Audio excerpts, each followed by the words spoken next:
My today's video, Travel and Tourism, is a very beautiful poem by our poet Robert Louis Stevenson. Or before coming to anything else, first of all, we little deliberate on our today's poet, Robert Louis Stevenson. He's a Scottish novelist, essayist, and versatile travel writer. He's a famous writer of Treasure Island, Kidnap. These are the most famous novels by this writer, and he's also a good poet as well. And one of the most famous poems by Stevenson's was My Shadow, Travel with a Donkey, 7.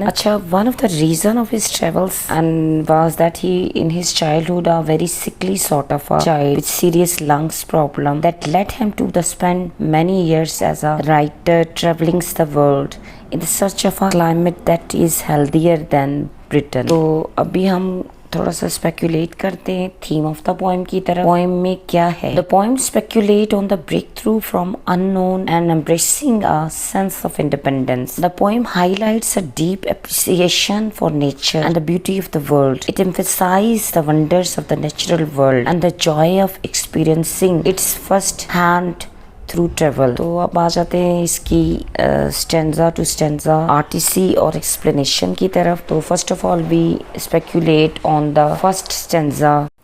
I should like to rise and go where the golden apples grow, where below another sky parrot island anchored lie and watched by cockatoos and goats, lonely Crusoe building boats, where in sunshine reaching out eastern cities miles about, are with mosque and minaret. अब इसकी explanation से पहले मैं चाहूँगी कि थोड़ा सा difficult word पे हम डिलिब्रेट कर लें. एंकर्ड का मतलब होता है फिक्स्ड इन प्लेस, यानी किसी जगह जुड़ा होना. कोकोटूज ये ऑस्ट्रेलियन पैरट्स हैं और they are most famous for their big beak और नॉइजी एक्शंस. और जो लॉनली क्रूसो है ये मशहूर नावल है रॉबिन्सन क्रूसो. तो ये करेक्टर था कि he was trapped in an island and where he try to live his life by himself. तो उसके बारे में थोड़ा सा एक रेफरेंस हमें नज़र आएगा. Where in sunshine reaching out eastern cities, और यहाँ हमें इमेजरी नज़र आएगी पोइट की लॉन्गिंग फॉर ईस्टर्न सिटीज़ की तरफ, आर्टिसी की तरफ. This poem has been written by the Robert Louis Stevenson. The poem speculate on the dreams of the boy who wants to travels the whole world and who want to see all wonders of the world. Stevenson celebrates on transformative power of exploration, joy of discovery and caught in desire of venturing the unknown. यानी वो दुनिया के जो अजूबे हैं उन्हें देखना चाहता है. एक लड़का जो उसकी डिज़ायर है तमाम दुनिया को जानना चाहता है और वो नामालूम को जानना और उसकी तहकीक करना चाह रहा है. अब इसकी एक्सप्लेनेशन की तरफ आ जाते हैं. In the first stanza the poet expresses a longing. Longing क्या है? उसकी तड़प या डिज़ायर है to travel a fantastic place. Fantastic एक ज़बरदस्त जगह जाना चाहता है. वेयर गोल्डन एप्पल ग्रोज, ये एक जजीरे की इमेजिनरी उसकी पावर है जो उसे लेके जा रही है. Place under a different exotic sky, there were strange island inhabited by colorful specific parrot. ये एक सेंस वोक कर रहा है ट्रॉपिकल ब्यूटी ऑफ एडवेंचर. सो आपके सामने जो कोकोटूज है मैंने पहले भी एक्सप्लेन किया था, ये ऑस्ट्रेलियन पैरट्स हैं. टेन कर रहा है उसकी डिज़ायर को to discover a distant eastern cities of the east bathed in sunlight. अच्छा, ये यूरोपियन की शुरू से डिज़ायर ये कि वो ईस्ट को डिस्कवर करें. तो वंस अगेन ये स्टीवनसन की डिज़ायर है कि वो ईस्टर्न सिटीज़ को डिस्कवर करें with architectural splendour of mosque and minar. अच्छा, ये फिर मसाजिद की खूबसूरती, उनका जहो जलाल, उनकी तामीर, जो ईस्टर्न हमारी मसाजिद बनी होती हैं. This image evokes a sense of fascination with Middle East or Islamic world unknown for its distinctive buildings and अच्छा, वो जो उनकी माहिर तामीर होती है इस्लामी दुनिया की, उससे हमें फैसिनेशन या उसकी एक लगावट नज़र आती है. Stevenson creates a vivid picture of distant land filled with beauty, mystery and promise of a new experience. बड़ी एक वाज़ेह पिक्चर हमारे सामने नज़र आती है कि वो एक दूर दराज कोई जज़ीरा है, मिस्टीरियस एक पुरसरार जज़ीरा है जिसका वो एक्सपीरियंस करना चाहता है. सेकंड स्टेंजा की तरफ. And the rich goods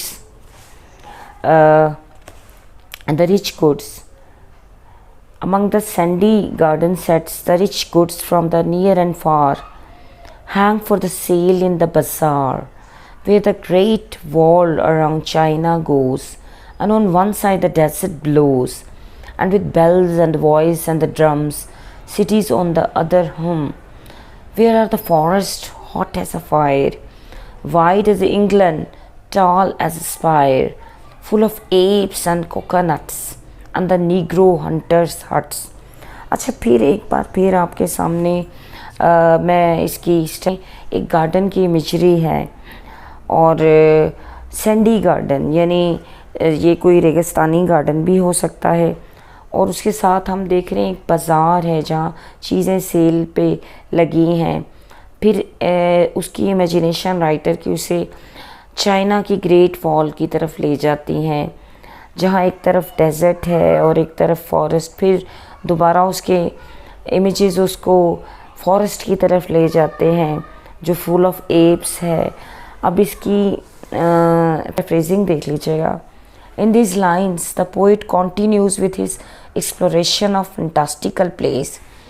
Fantastical place होती है ना जो अजीबो गरीब जगहें हैं, and where gardens are established amid desert-like environment.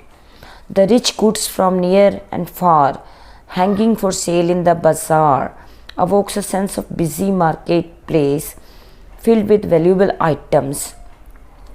अच्छा, अब उसके सामने जो चीज़ें बेचने के लिए लगी हैं वो बड़ी जैसे कहेंगे काबिल कदर और महंगी अशिया हैं, लेकिन इस सेंस एक बिजी मार्केट का आपके सामने ला रहा है. In the next lines, the poet's imaginary exploration takes him to a China, highlighting the Great Wall of China. Here, wall serves as a boundary between two distinct landscapes, a contrast between barren desert and a busy city, plays with sounds of bell and drum that further enhances the diversity of Chinese culture. यानी आप देख रहे हैं कि stanza में आपको एक वाज़ेह तज़ाद नज़र आ रहा है. एक तरफ सहरा है, दूसरी तरफ बिज़ी सिटी है जिसमें आपको आवाज़ें नज़र आ रही हैं, बेल्स की, ड्रम की.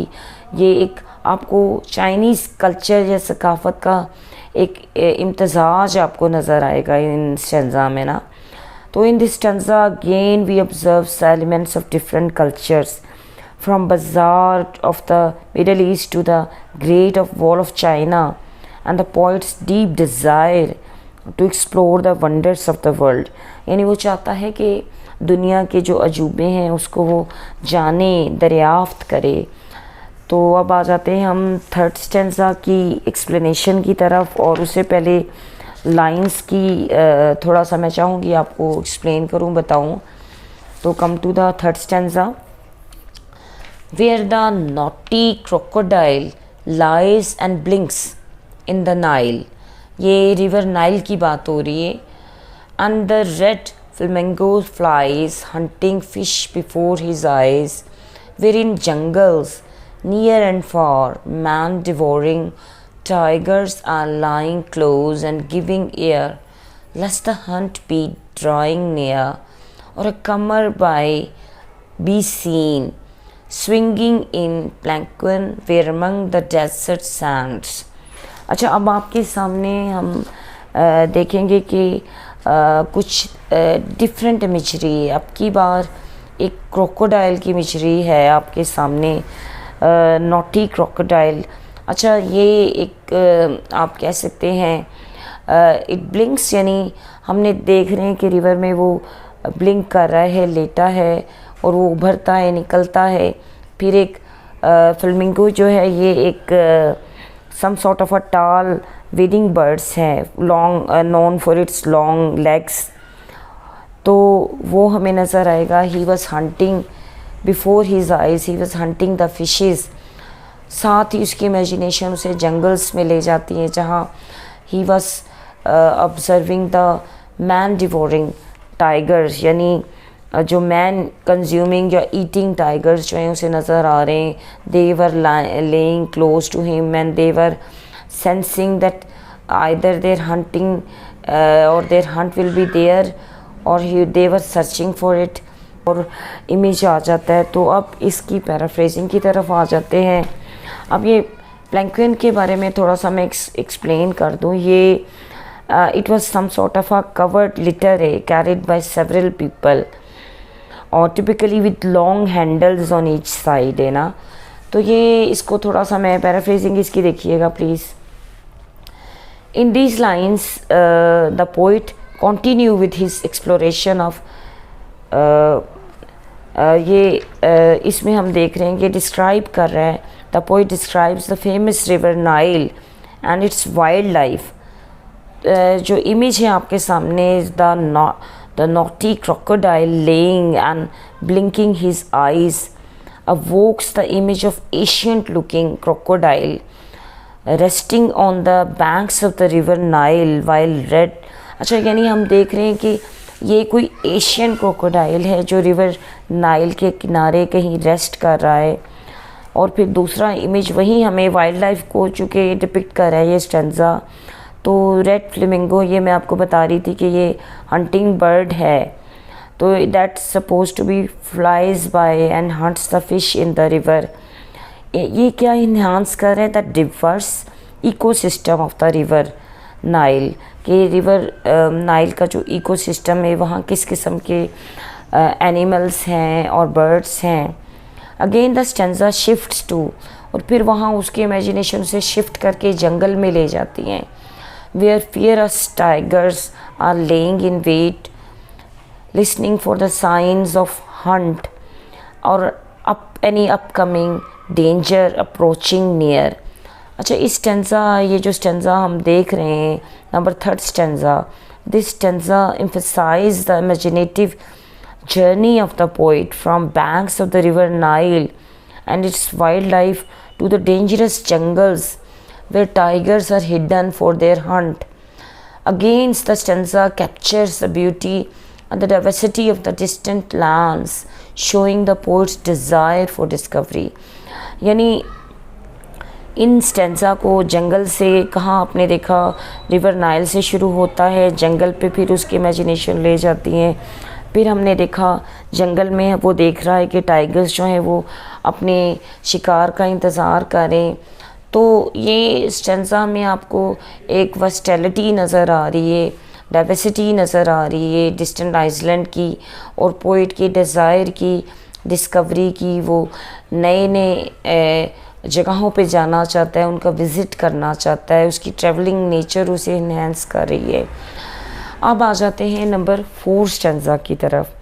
सम deserted city stands and all the children sweep and the prince grown to the manhood ages since, not a foot in street or the house, not a stir of the child or the mouse, and when kindly fills the night, in all the town no spark of light, there I will come when I am a man, with a camel caravan, light a fire in the gloom of some dusty dining room. अब आपके सामने जो 4th stanza है, एक गुज़रा शहर, जैसे कोई पुराना शहर है जो खो गया है माजी की अंधेरों में, उसकी आपके सामने तस्वीर पेश कर रहा है। और राइटर जो है, पोइट जो है, वो जाता है और वो डिस्कवर कर रहा है, उसको एक्सप्लोर कर रहा है, फिर एक बार उसकी इमेजिनेशन की तरफ ले आ रहा है। अब इसकी स्टेंजा की हम पैराफ्रेजिंग की तरफ आ जाएंगे और इसकी एक्सप्लेनेशन पर हम देखेंगे, रिफ्लेक्ट करेंगे. In these lines once again the poet longed for explore a distant city of the past that was once part of this civilization and inhabited by a diverse population from children to prince who have all grown up and passed away long ago.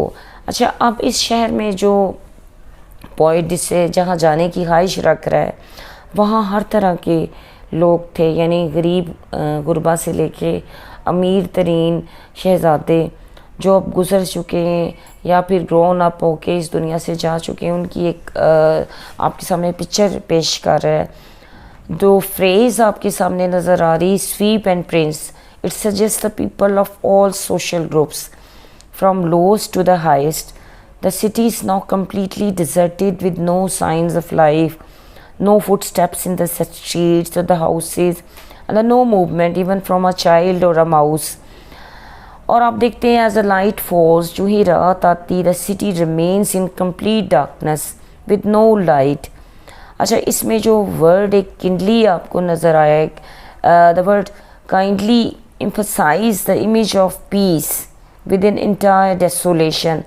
यानी इस तमाम तन्हाई में क्या नज़र आ, एक image आपको नज़र आ रहा है. Well while darkness enhances the city being lost and forgotten, यानी डार्कनेस हमारे सामने सिटी की जो एक लॉस्ट नेचर है उस पर रिफ्लेक्ट कर रहा है. And amid this scenario the poet desired to travel in this deserted city when he will grow older.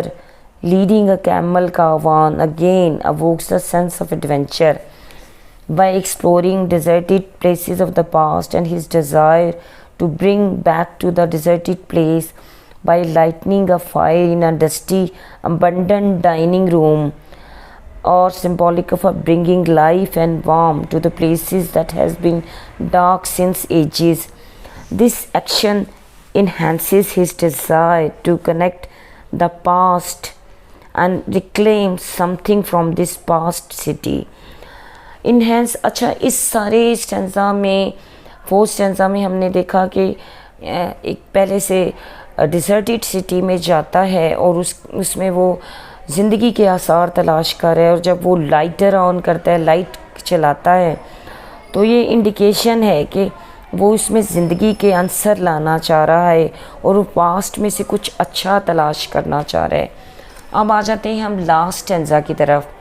See the pictures on the wall, heroes, fights and festivals, and in the corner finds the toys of the old Egyptian boys.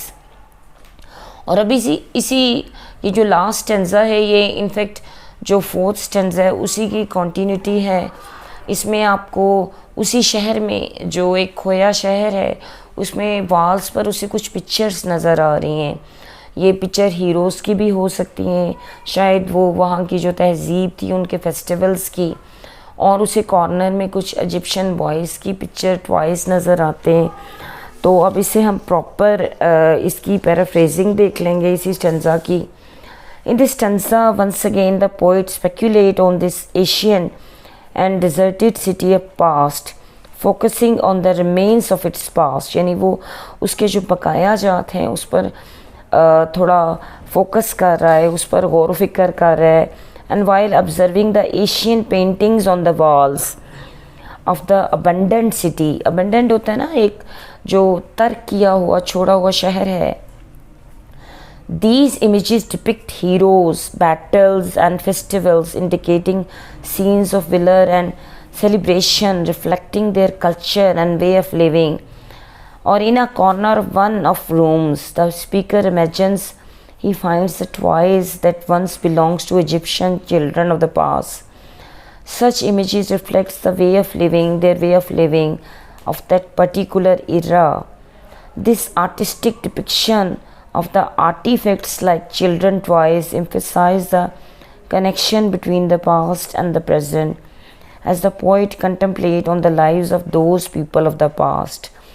तो last stanza में हम देख रहे हैं कि poet जो हैं वो जो उसे टॉयज़ मिलते हैं इजिप्शियन किड्स के, तो उनसे वो एक कनेक्शन बनाने की कोशिश कर रहा है। वो जो आर्टिफैक्ट वो दरियाफ्त करता है तो वो उसका कनेक्शन पास्ट का प्रेजेंट से जोड़ना चाह रहा है। And he was just trying to contemplate on the cultural life of those people of the past. उनकी लाइफ को वो जानना चाह रहा है। यानी एक चीज़ जो हमने ऑब्ज़र्व की वो ये थी कि पोइट जो है from the beginning to end जो है वो डिस्कवर करना चाह रहे हैं, और डिस्कवरी की जो एक स्पिरिट थी वो कंटिन्यू होगी। तो इस स्टैंजा में हमने ऑब्ज़र्व किया एक यंग बॉय की desire who want to travel to a real and a fictional place, और वहाँ वो जाके अपनी कुछ नया देखना चाह रहा है, कुछ डिस्कवर करना चाह रहा है। So that is end of our video. I hope आपको मेरी ये वीडियो पसंद आई होगी, और अगर आप कुछ जानना चाहें तो you will ask in comments as well, and not only like my video but also share and also subscribe my channel. Thank you so much.